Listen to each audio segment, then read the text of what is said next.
That knife was sharpened a minute ago.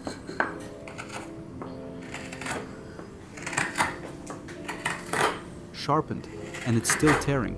You get a pale, fuzzy surface where you wanted a clean cut, and most people blame the knife for it. Same knife. The only thing that changed was one step, and it's a step almost nobody shows. With a straight knife, you can work both sides of the edge with a flat strop. But look at the edge here. A hook knife is different. Its curved cutting edge has an inside that a flat strop can't reach. The SK1 has a chisel grind. One side has the bevel, while the other is flat.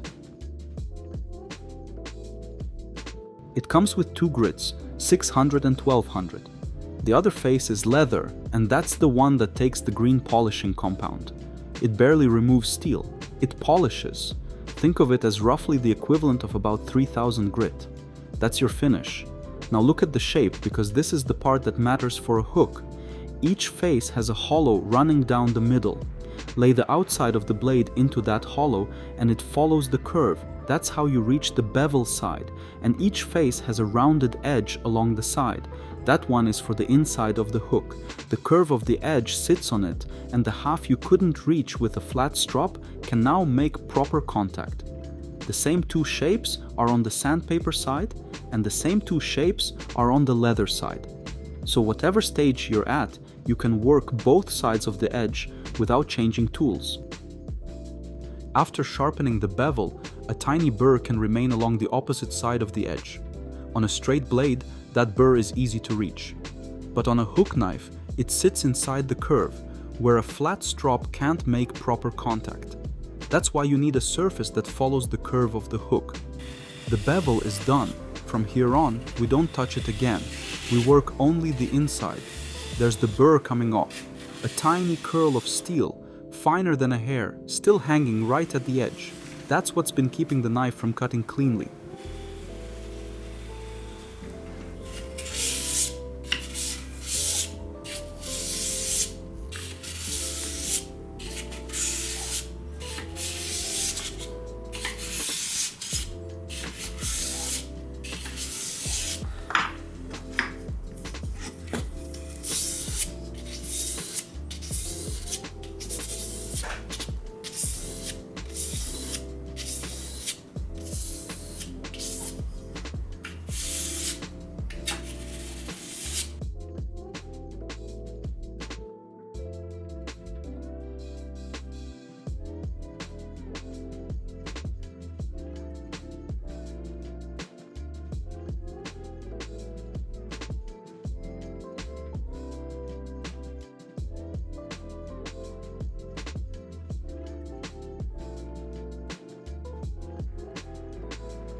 One face carries sandpaper.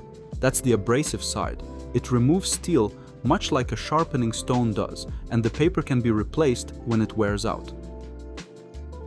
One last thing, because it comes up in the comments all the time. These knives come in right-handed and left-handed versions, and that's because of the chisel grind, not marketing. If you're left-handed and working with a right-handed hook knife, the bevel is fighting you on every cut, and stropping won't fix that. Everything up to here has been stropping, bringing back an edge that's still there. But there's a point where that stops working. A strop can revive a tired edge. It won't fix one that's chipped or rounded over. When stropping stops making a difference, you've dropped below what leather can do, and you turn the tool over to the abrasive side, 600 first, outside of the blade in the hollow groove, following the curve. Then the inside, on the rounded convex edge, bevel first, inside second, same order every single time. This is the stage that actually removes steel and puts a new edge on the knife. And then leather side with the polishing compound, outside and inside, and that's the finish.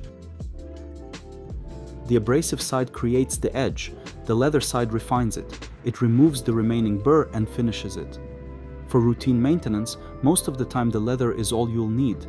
When the edge becomes rounded, damaged, or the leather no longer brings it back, that's when you return to the abrasive side first, and finish on leather again.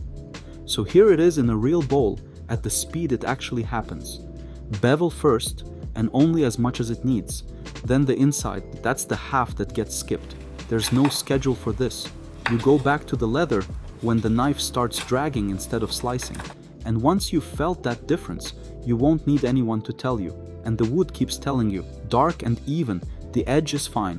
Pale and torn, stop and strop before you carve any further. The bevel was never the problem, it was the half of the edge nobody thinks to look at. Straight knives have their own version of this too, and it's one of the reasons a fresh edge can stop cutting cleanly sooner than you'd expect. That video is on screen now.